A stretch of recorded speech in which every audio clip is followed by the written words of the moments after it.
सर्व पोलिसांना मानवंदना देण्यासाठी जमलेला आहे. डॉक्टर बाबासाहेब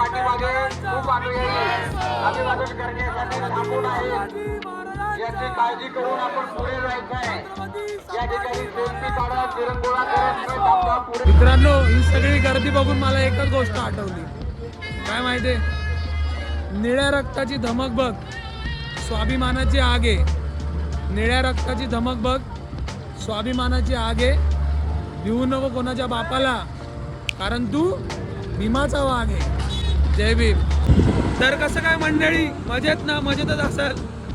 सर्वप्रथम तुम्हाला नवीन वर्षाच्या हार्दिक शुभेच्छा. आज आहे 1 तारीख आणि आता आम्ही चाललोय पुण्याला, भीमा कोरेगावला. तर नवीन वर्षाची सुरुवात करतो 500 महारांना सलामी देऊन. याच गोष्टीवर आता आम्ही निघालोय पुण्याला, भीमा कोरेगावला. हा ब्लॉग एंडपर्यंत नक्की बघा. तुम्हाला भीमा कोरेगावबद्दल पूर्ण माहिती आणि कसं जायचं, काय जायचं, पूर्ण टूर गाईड पूर्ण भेटेल. शेवटपर्यंत ब्लॉग नक्की बघा, तुम्हाला खूप मजा येईल. चला कंटिन्यू करूया. जय भीम. सो कसं वाटतं, आपण चाललोय भीमा कोरेगावला? जाने का तो जाने का. एक नंबर. आता आपली गाडी फुल रेडी आहे. हवा वगैरे चेक करून आता आपण निघू. सो लेट्स गो.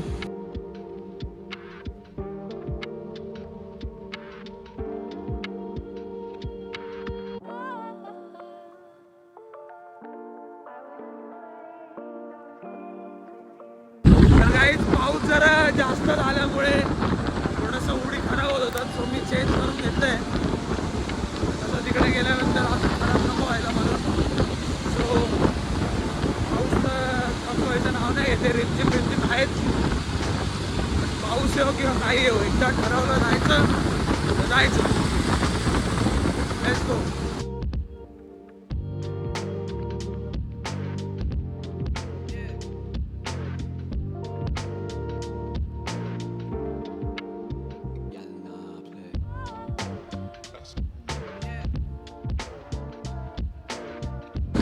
जसं की तुम्ही बघितलं की MGM कॉलेजपासून आता आम्ही पुढे निघालो आहे. तर तुम्ही मुंबईवरून येत असाल, म्हणजे प्रॉपर मुंबई, जसं घाटकोपर झालं, चेंबूर, कुर्ला वगैरे, तर तुम्ही पनवेलवरून येऊ शकता आणि तिथून सरळ पुण्याला जाऊ शकता. आणि जर तुम्ही कल्याण डोंबिवली या मार्गाने जाणार असाल तर कल्याणवरून कर्जत आणि कर्जतवरून पुन्हा त्या मार्गाने पण जाऊ शकता. ओके.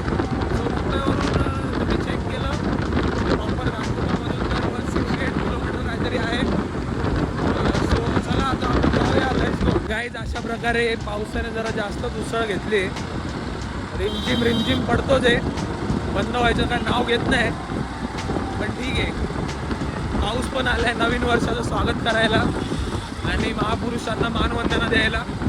सो आता जवळपास आम्ही पनवेल सोडलंय, पुढे निघालोय. सो ही जर्नी शेवटपर्यंत नक्की बघा. खूप इन्फॉर्मेटिव्ह आणि आपल्या इतिहासाला साक्ष देणारा ब्लॉग आहे हा.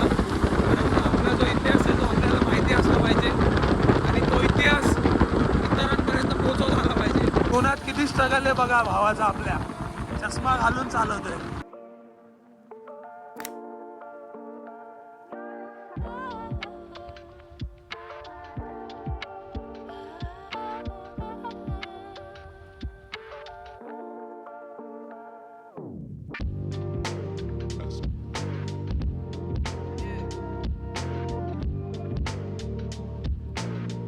तर गाईज आता लावतोय माउंट. सो आता तुम्हाला बघायला भेटेल सिनेमॅटिक. सो चला तुम्ही आता सिनेमॅटिक व्हिडिओ एन्जॉय करा. Let's go. सो गाईज कसं वाटतंय तुम्हाला सिनेमॅटिक व्ह्यू? मला कमेंटमध्ये नक्की कळवा. असं काहीतरी मी पहिल्यांदाच ट्राय करतोय. जसं की मोटो व्लॉग्स असतात, तुम्हाला माहितीच असेल. सो हा एक मोटो व्लॉगच आहे, जसं की तुम्ही समजू शकता, कारण मी हा गोप्रोने नाही तर आपल्या मोबाईलने शूट करतोय. सो तुम्हाला हा व्ह्यू आणि हा जो एक्सपिरियन्स आहे कसा वाटतोय मला कमेंटमध्ये नक्की कळवा. आणि जर असे अजून ब्लॉग बघायचे असतील तर तुम्हाला कोणत्या ठिकाणी जाऊ मी असं वाटतं आणि तिथले ब्लॉग बनवू ते सुद्धा मला कमेंटमध्ये कळवा. ओके. तर जसं की तुम्हा सगळ्यांना भीमा कोरेगावचा इतिहास जाणून घ्यायचाच असेल तर चला तर आता आपण मोटो व्लॉगिंग करता करता भीमा कोरेगावचा इतिहास देखील जाणून घेऊ.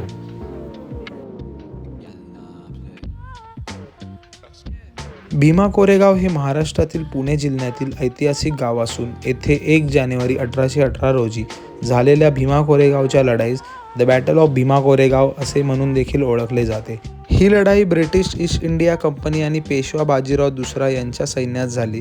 पेशव्यांच्या सुमारे 28,000 सैन्याविरुद्ध ब्रिटिशांचे केवळ 500 महार सैनिक होते व अत्यंत कमी संख्येत असूनही ब्रिटिश सैन्याने पेशव्यांच्या सैन्यांचा पराभव केला. या विजयाच्या स्मरणार्थ ब्रिटिशांनी विजयस्तंभ उभारला असून त्यावर शहीद सैनिकांची नावे कोरलेली आहेत.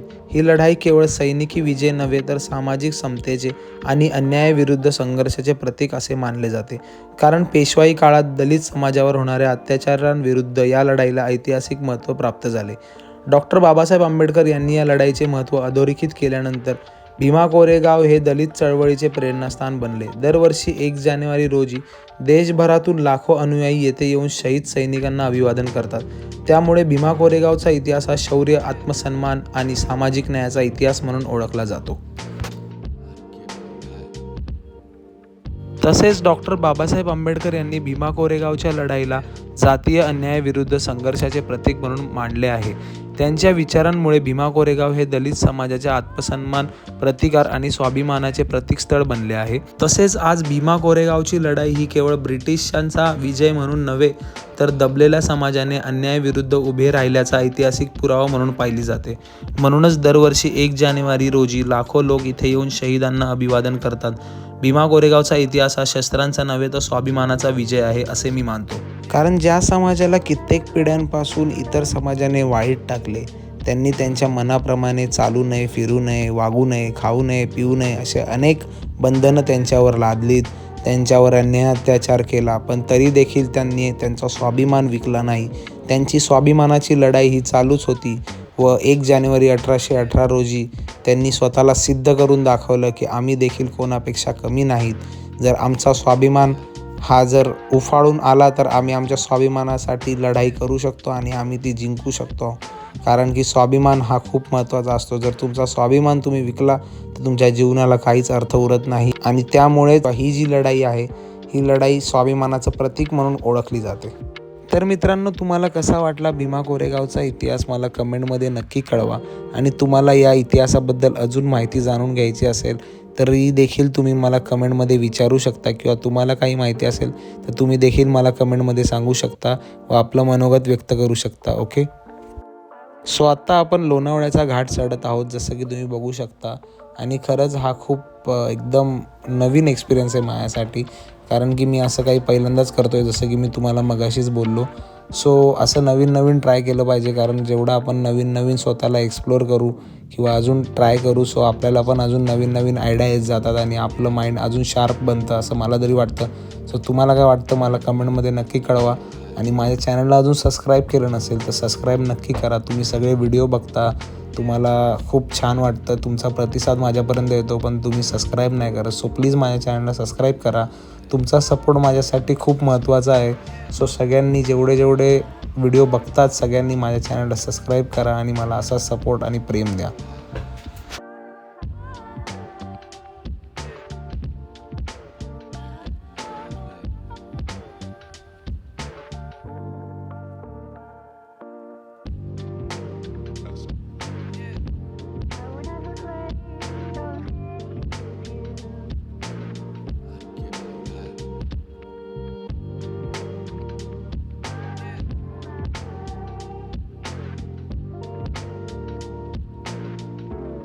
लोणावळा घाट चढणार.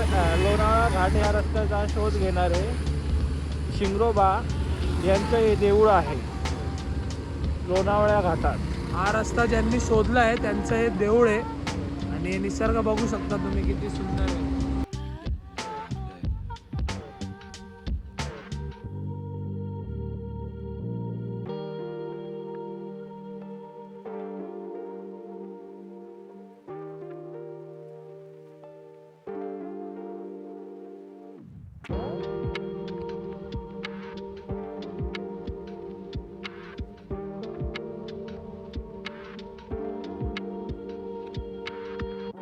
तर मला तरी असं वाटतं की सर्वांनी आपल्या बिझी शेड्यूलमधून आपल्या निसर्गासाठी व आपल्या ऐतिहासिक दिवसासाठी वेळ काढला पाहिजे व आपण निसर्गात गेलं पाहिजे व आपल्या ऐतिहासिक क्षणांना देखील आठवलं पाहिजे, त्यांना वाव दिली पाहिजे.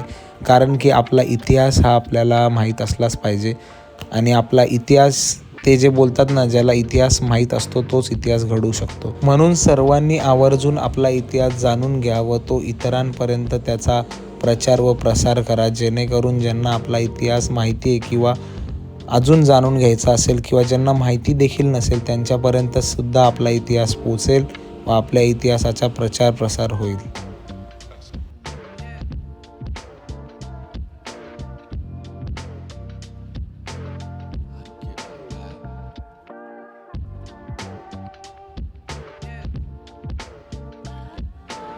सो या पॉईंटला आल्यावर तुम्हाला लेफ्टवरून जो वरच्या साईडला रस्ता जातो आहे तो रस्ता तुम्हाला घ्यायचा आहे, म्हणजे त्या रस्त्याने तुम्हाला जायचं आहे आणि त्या रस्त्याने जाऊनच तुम्ही पुढे पुण्या साईडला जाऊ शकता. कारण की राईट साईडने जर तुम्ही गेला सो तो डायरेक्ट युटर्न आहे, सो तो रॉंग वे होईल. सो याच रस्त्याने तुम्ही जा जेव्हा पण तुम्ही याल. सो तो रस्ता थोडा कन्फ्युजिंग आहे, म्हणून मी तुम्हाला इथेच ॲडव्हान्समध्ये सांगतो आहे की तुम्ही या रस्त्याने जा, सो तुम्ही व्यवस्थित जाऊ शकाल. ओके.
तर हा लोणावळ्याचा आयकॉनिक ब्रिज आहे, जसं की तुम्ही बघू शकता.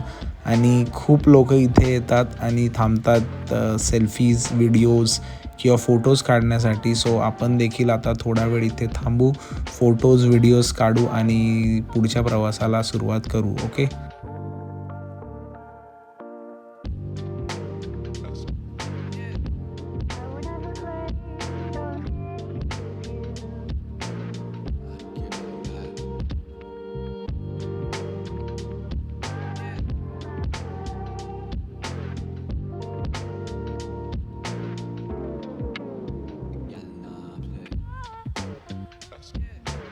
सो हा ओल्ड पुणे हायवे जसं की तुम्ही बघू शकता आणि तुम्हाला याच हायवेने जायचं आहे पुण्याला जाण्यासाठी. कारण की याच्या साईडला आहे तो आहे एक्सप्रेस हायवे. सो एक्सप्रेस हायवेवर तुम्ही बाईकने नाही जाऊ शकत, तिथे कंपल्सरी कारच अलाउड आहे. सो तुम्हाला बाईकने पुण्याला जायचं असेल तर तुम्हाला याच ओल्ड हायवेने जावं लागेल. सो हाच वे तुम्ही घ्या आणि याच वेने तुम्ही व्यवस्थित पुण्यापर्यंत जाऊ शकाल. ओके. सो गाईज, आम्ही थोडा वेळ थांबलेलो, फोटोशूट वगैरे केलं. लोणावळ्याचा जो फेमस पॉईंट आहे तुम्हाला सगळ्यांना माहितीच असेल, जसं की तुम्ही बघितलं आता. सो आता आम्ही चाललो आहे पुढे. सो बघू शकता तुम्ही,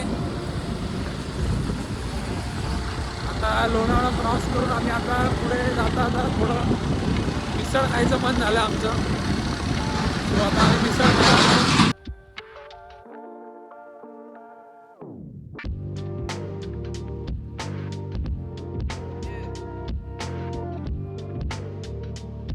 खायला आता आलोय मिसळ खायला, जसं की बघू शकता तुम्ही. तो आता जाऊ आणि मिसळचा जरा लाभ घेऊ. सो इथपर्यंतचा प्रवास कसा आला?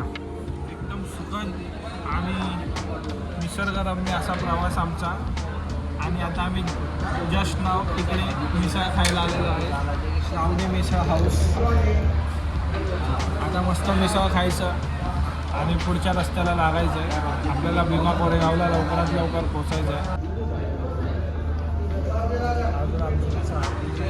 भाऊ वन साईड भिडलाय, ऐकत नाही, राडा करतोय. एवढ्यात आमची मिसळ आलेली आहे. एवढ्यात मिसळ आलेली आहे आणि आता मिसळचा जरा आस्वाद आणि तुम्हाला नक्कीच तुम्हाला रिव्ह्यू कळवतो थोड्या वेळात. सो आईज मिसळ आली आहे, जसं की बघू शकता तुम्ही. आणि आता मिसळचा जरा आस्वाद घेतो, खूप दिवसानंतर मिसळ खातोय. So let's go.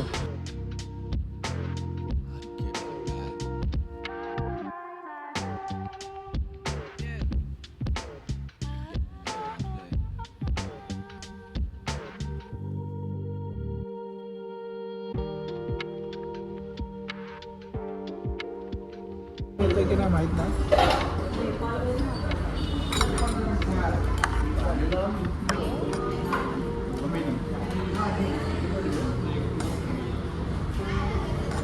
Chairs.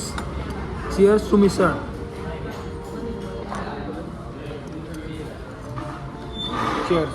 Chairs. So आपल्या भाऊने रिव्ह्यू दिला आहे, सही आहे. सो आता खाऊन बघतो कशी आहे. भाऊ बोले सही है तो सही है. फिर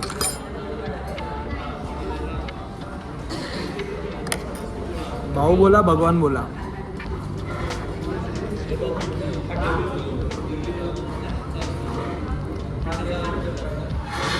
फोनच बघितलंस ना किती, फोनच किती आहे तुझे.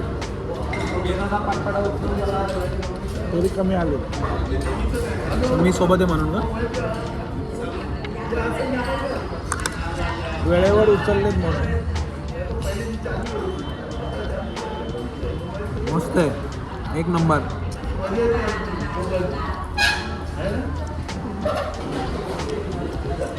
आपल्या नाशिकची जशी फेमस मिसळ आहे साधना, ॲप्रॉक्स सेम तशीच टेस्ट आहे, पण मस्त आहे. चेअर्स.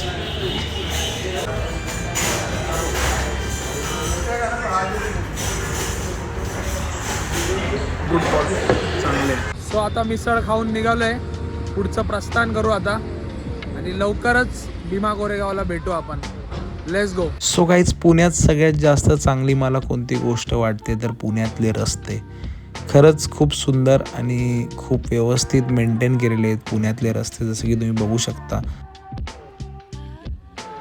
सो गाईज, पुण्यामध्ये पोचलो आपण आणि आता थोड्याच वेळात भीमा कोरेगावला पोचू, विजय स्तंभाजवळ.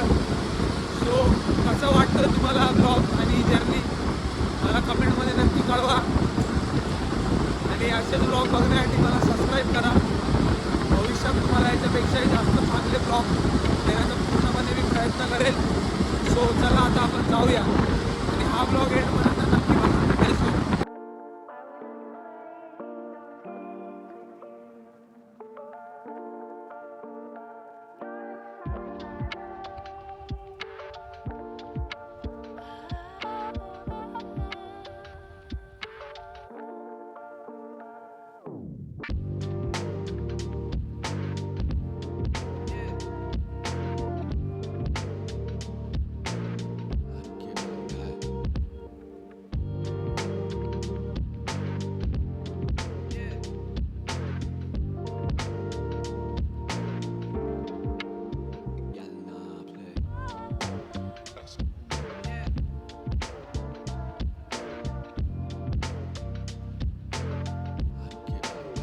सौरव भाऊ बोलले म्हणजे व्हिडिओ काढायलाच पाहिजे.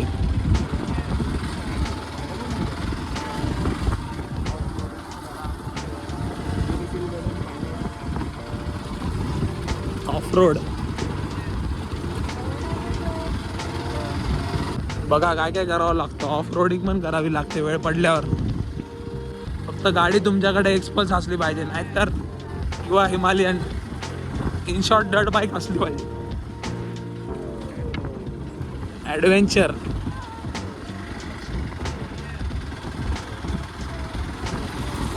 सो हे तुम्ही बघू शकता निळं वादळ. पार्किंग आहे इथे आणि मोस्ट ऑफ सर्व बाईक्सला आपला जय भीमचा फ्लॅग दिसतोच आहे आणि आपलं निळं वादळ असंच दिवसेंदिवस पसरत चाललं आहे आणि हे बघून खरंच खूप छान वाटतं आहे. सो गाईज, खरंच इथे येणाऱ्या सर्व भीम अनुयायांना ॲप्रिशिएट केलं पाहिजे, कारण की आपण तरुण मंडळी तर येतोच, पण म्हातारे माणसं किंवा लहान मुलं किंवा प्रेग्नेंट वुमन्स देखील या दिवशी येतात महापुरुषांना अभिवादन करायला. सो खरंच ही खूप मोठी गोष्ट आहे आणि त्या सर्वांना माझा मनापासून क्रांतिकारी आणि सप्रेम जय भीम आहे. आणि ही जी गर्दी पाहताय तुम्ही, ही गर्दी केवळ आणि केवळ आपल्या महापुरुषांना अभिवादन करण्यासाठी आलेली आहे. इथे कोणतीच अपेक्षा नाही, कोणताच मोह नाही, कोणतीच माया नाही, पण आपल्या महापुरुषांना अभिवादन करून त्यांच्या शौर्याला वाव देण्यासाठी ही सगळी मंडळी आणि हा सगळा जनसमुदाय आलेला आहे. खरंच बघून खूप छान वाटतं. तुम्ही देखील या व एक्सपिरियन्स करा. सो फायनली आपण विजय स्तंभाच्या जवळ पोहोचलेलो आहे.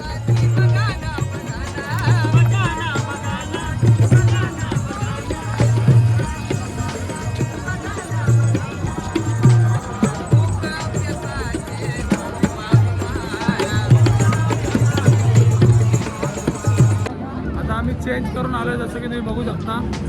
आणि माझ्या भावाने तर डायरेक्ट राडच केलाय, ऐकतच नाही. जय Bhim public, outfit of the day. पण लाईनमध्ये जसं की तुम्ही बघू शकता आणि थोडीफार लाईन आहे. तेवढी लाईन झाल्यानंतर आपण जाणार विजय स्तंभाजवळ. तर तो मोलाचा क्षण आता आलाय जवळ, जसं की तुम्ही बघू शकता. समोरच विजय स्तंभ आहे, तर इथे आपल्याला जायचं.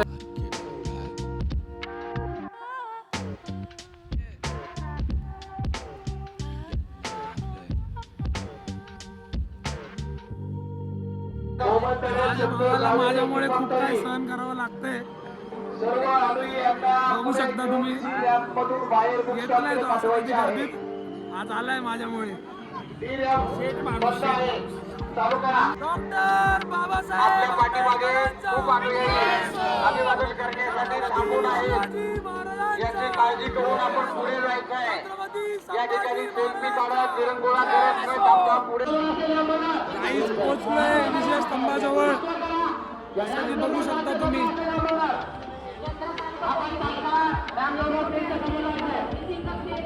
हा आहे आपला विजय स्तंभ.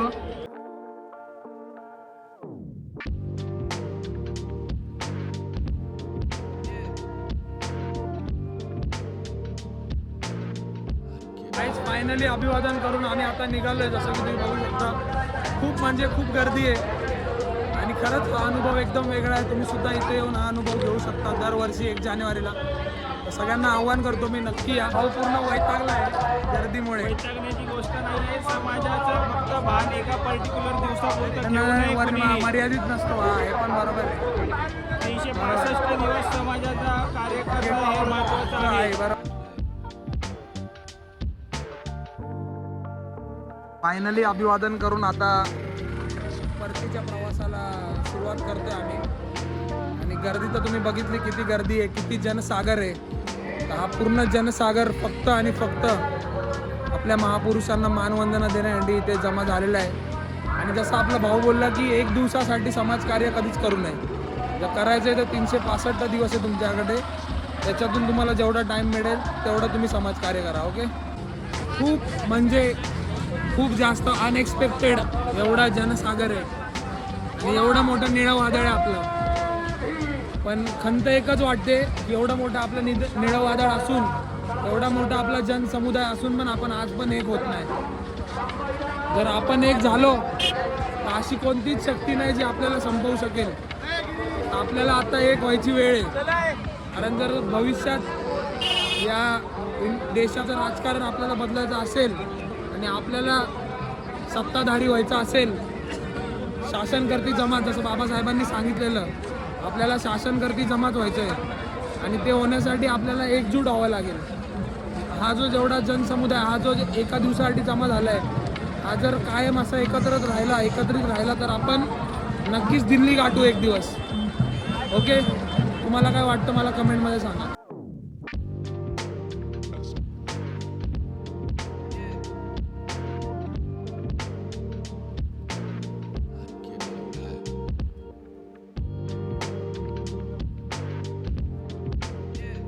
तसेच इथे ऑल इंडिया पॅन्थर सेनेचे राष्ट्रीय अध्यक्ष दीपक भाऊ केदार यांचे देखील आगमन झालेले आहे, जसं की तुम्ही बघू शकता.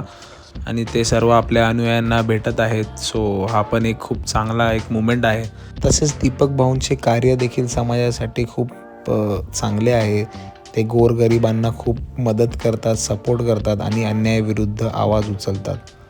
सो खरंच त्यांना सपोर्ट करा आणि असेच आपले सर्व मंडळींना पुढे घेऊन जा.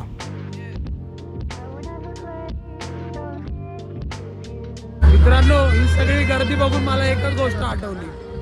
काय माहितीये, निळ्या रक्ताची धमक बघ, स्वाभिमानाची आग आहे. निळ्या रक्ताची धमक बघ, स्वाभिमानाची आग आहे. भिवू नको कोणाच्या बापाला, कारण तू भीमाचा वाघ आहे. जय भीम. तुम्ही जर पर्सनल येत असाल, म्हणजे तुमच्याकडे बाईक, कार किंवा काही व्हेकल नसेल, तर या बसेस आहेत, ज्या बसेस इथे पुणे स्टेशनपासून इथपर्यंत आहेत. म्हणजे तुम्ही बघू शकता. आणि या आपल्या पुणे महानगर परिवहन महामंडळाच्या बसेस आहेत, जे की एकदम उत्तम सोय यांनी केलेली आहे सगळ्या भीम अनुयायांसाठी. तर तुम्ही याचा लाभ घेऊ शकता आणि इथपर्यंत येऊ शकता. ओके, तर मित्रांनो, तुम्ही बघितलं असेल की आम्ही सकाळी 7, 7:30, 8 वाजता आम्ही निघालो होतो आणि आत्ता वाजलेत 4:45 आणि आत्ता थोडा वेळ पहिले 4, 4:15 वाजता आम्ही अभिवादन करून बाहेर निघालो आहे. पण आम्ही अजून पण इथेच आहे. तर खूप गर्दी आहे. तर तुम्हाला एक विनंती करतो की तुम्ही येणार असाल तर लवकर या, जितकं लवकर या तितकं तुम्ही लवकर इथून अभिवादन करून बाहेर जाऊ शकता. ओके,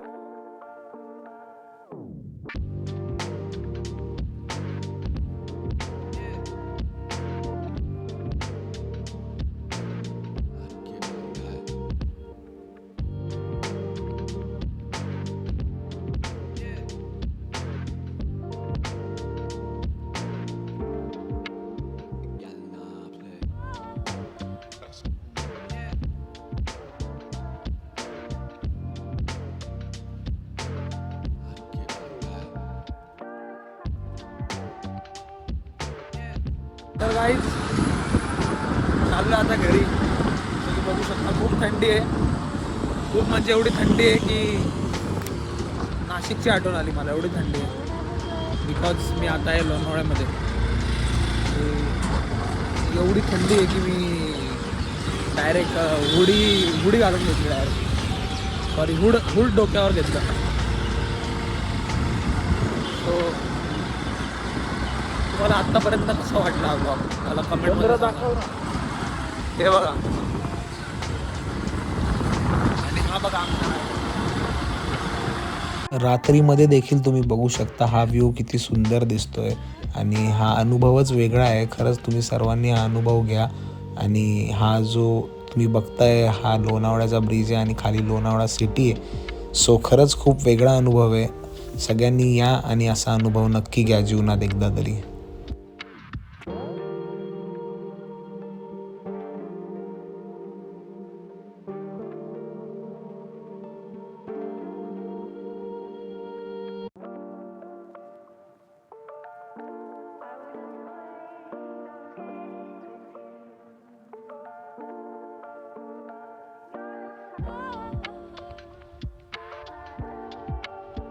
जागेवर टर्न आहे गाईज, बघा डायरेक्ट जागेवर टर्न.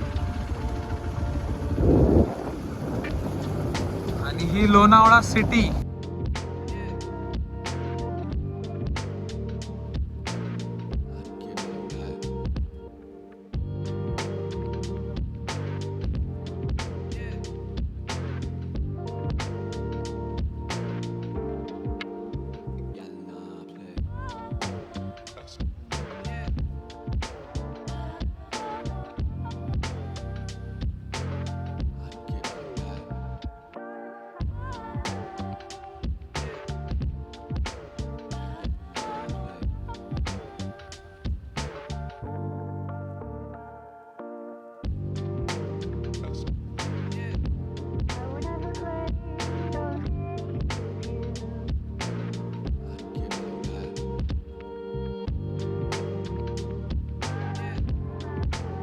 सो फायनली 5 मिनटात आपण आता घरी पोचतच आहोत. सो आत्तापर्यंत तुम्हाला कसा वाटला हा व्लॉग मला कमेंटमध्ये नक्की कळवा आणि इथून पुढे तुम्हाला कोणत्या टॉपिकवर व्लॉग बघायला आवडेल ते देखील मला कमेंटमध्ये सांगा. आपण तो देखील व्लॉग आपल्या चॅनलवर नक्की कवर करू. ओके. आणि जे मुंबईमध्ये राहतात त्यांना हे लोकेशन बघून कळालं असेल की लोकेशन कुठचं आहे. जर कळालं तर कमेंटमध्ये लोकेशनचं नाव टाका. ते गाईज घरी पोहोचलो आहे. जसं की तुम्ही बघू शकता ॲक्च्युली हालत जरा डाऊन झाली आहे, जसं की तुम्हाला दिसतं असेल आमच्या फेसवरून.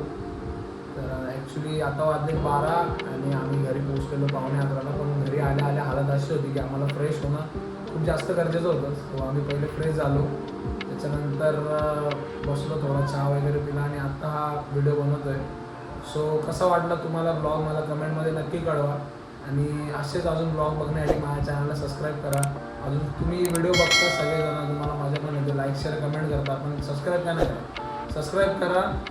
इथून पुढे अजून चांगले ब्लॉग येणार आहेत चॅनलला. सो तुम्हाला पहिले बघायला भेटेल. आणि नोटिफिकेशन बेल तर सगळ्यांनी प्रेस करा, कारण सगळ्यात पहिले तुम्हाला नोटिफिकेशन येईल आणि तुम्ही तो ब्लॉग बघू शकाल. सो नोटिफिकेशन बेलसुद्धा प्रेस करा. आणि भीमा कोरेगाव आणि भीमा कोरेगावबद्दलचा इतिहास तुम्हाला कसा वाटला, हा जनसागर जनसमुदाय कसा वाटला ते सुद्धा मला कळवा. आणि भाऊ 2 शब्द बोलायला लागला. भाऊ मेहनत घेतोय, तुम्ही पण त्याच्या मेहनतीला थोडीशी दाद देऊन त्याला लाईक शेअर आणि सबस्क्राईब नक्की करा. आणि त्याला तुमचा सपोर्ट असाच राहू द्या. सोबत माझाही राहील, तुमचाही राहू द्या. धन्यवाद. सो भेटू आपण लवकरच नवीन पुढच्या ब्लॉगमध्ये. तोपर्यंत क्रांतिकारी जय भीम.